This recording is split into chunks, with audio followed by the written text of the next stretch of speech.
Tirer des enseignements du passé, mener de nouvelles expérimentations, c'est le challenge à relever pour les professionnels viticoles dans une phase de transition vers l'agroforesterie. Ce changement s'accompagne de nombreuses questions. Comment mesurer les bénéfices? Quels objectifs se fixer? Comment financer ces nouvelles structures agricoles? Pour recueillir des données scientifiques, Vinopol tend à rassembler différents acteurs, la Chambre d'agriculture, ODG, le syndicat viticole, et tous les partenaires souhaitant se rallier à cette cause. La grande diversité des terroirs en région centre impose la rédaction d'un programme spécifique à chaque territoire. Au lycée agricole d'Amboise, une surface est dédiée au principe de l'agroforesterie pour permettre d'apporter des enseignements précieux aux viticulteurs de l'appellation. Grâce à un accompagnement financier, d'autres viticulteurs mènent leurs propres expérimentations sur leurs parcelles.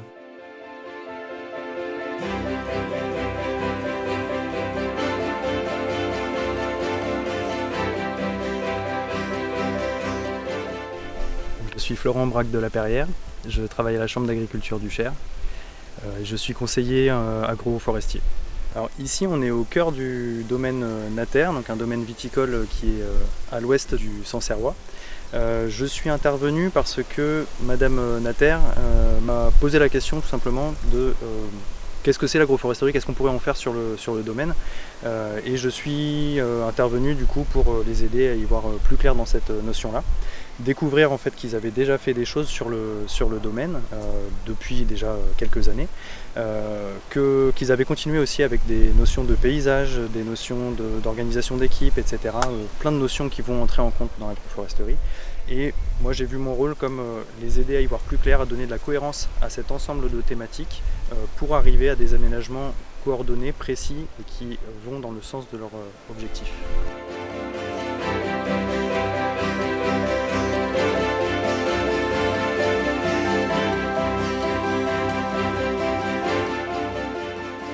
Alors, je suis Cécile Nater du domaine Henri Nater et nous sommes situés à Montigny. Nous faisons partie de l'appellation Sancerre, AOC. Et quand nous sommes arrivés, le village était plutôt délaissé parce que loin de Sancerre, donc qui n'intéressait personne. Il y avait très peu de plantations, il y avait beaucoup de friches laissées à l'abandon. Donc avec mon mari, l'idée a été de faire des unités de travail puisque nous sommes sur un parcellaire très très morcelé. Et ensuite de voir ce qui apportait un plus qualitatif et après de répercuter tout ça à la cave et puis après au niveau commercial. Il y a 45 ans, c'était plus une démarche de beauté et de prendre soin de notre environnement, de ce qui nous entourait, de ce qu'on aimait. À l'heure actuelle, avec l'âge, disons que les circonstances de la vie m'ont amené à réfléchir à d'autres choses et maintenant je prends en compte la vie dans son ensemble, que ce soit les fleurs, les plantes, les arbres, les légumes, les animaux, l'équipe qui m'entoure, tout le monde.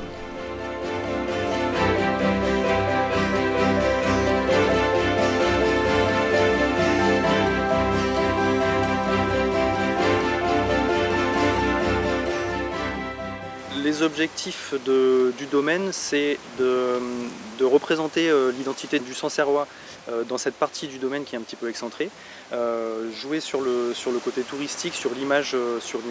En creusant aussi un petit peu, on a vu qu'il pouvait y avoir des problématiques d'écoulement ou d'érosion ponctuellement sur le vignoble.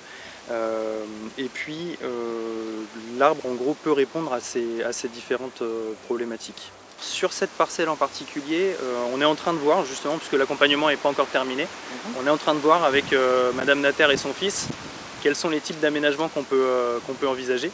Il y a déjà eu tout un travail sur l'enherbement de la vigne, donc ça contribue déjà à freiner l'écoulement, mais on voit aussi que les haies bien placées, dans le bon sens et dans un aménagement qui est cohérent avec l'activité viticole qui est ici, on peut aussi contribuer à limiter l'érosion et à améliorer globalement l'aménagement de la parcelle. Donc la haie qui nous entoure ici, elle a été implantée il y a une dizaine d'années. On voit déjà dans la haie qu'il y a des choses qui ont plus ou moins bien marché. Il y avait une grande diversité d'essences avec des choses qui étaient plus ou moins locales, plus ou moins exotiques. Donc on va retravailler là-dessus pour choisir la liste d'essences qu'on implantera sur le même schéma de haies ailleurs sur l'exploitation. Il y a aussi des plantations un petit peu après qui ont été faites plus récemment et qui n'ont pas forcément bien marché au démarrage. On est dans des contextes climatiques en ce moment depuis quelques temps qui sont très compliqués. Donc on va vraiment faire attention aux préconisations de plantation, de suivi les premières semaines, les premiers mois, avoir un paillage qui va tenir dans le temps, etc. pour s'assurer que la plantation, voilà, après toute la réflexion qu'on aura eue avant, que la plantation elle-même elle tiendra dans le temps et elle sera suivie.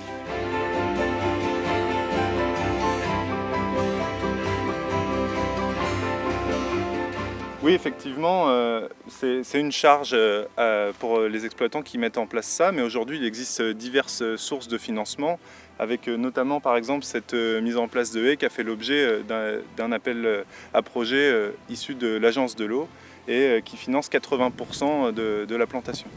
Effectivement, il y a plusieurs types de financements, soit certains financements publics, mais ensuite il y a diverses entreprises privées à travers des fondations ou des collectifs d'entreprises qui mettent en place des subventions pour notamment compenser les émissions carbone des entreprises. Alors par exemple, les plans qui sont mis en place pour cette haie proviennent d'une pépinière du département, a été mis en place par des entrepreneurs locaux également, donc effectivement ça crée de la valeur sur le territoire quand on mène ce genre de projet.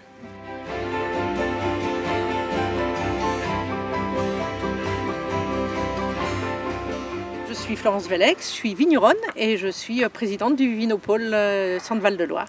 Alors le Vinopôle, c'est une structure qui regroupe toute la filière et qui a comme objectif de travailler sur le futur. C'est-à-dire, c'est quoi notre futur à la vigne, au chai, au long terme?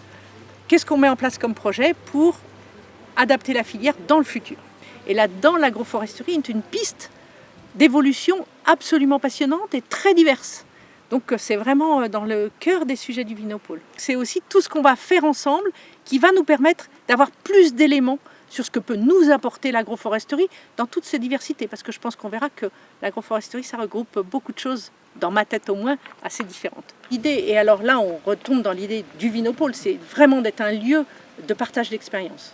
Ça c'est vraiment crucial. Moi je le fais à mon niveau individuel, mais c'est très limité. Au niveau du Vinopôle, c'est vraiment ça ce qu'on veut, c'est un vrai lieu de partage d'expérience. On est sur quelque chose de très exploratoire, donc on n'est pas certain de l'impact économique et des aspects positifs. Donc il y a une prise de risque. Donc il faut que ce soit des gens qui soient prêts à se dire je peux prendre un risque sur 5-10% de mon exploitation et puis on verra ce que ça donne. Et c'est grâce à ça que petit à petit on acquérera des résultats.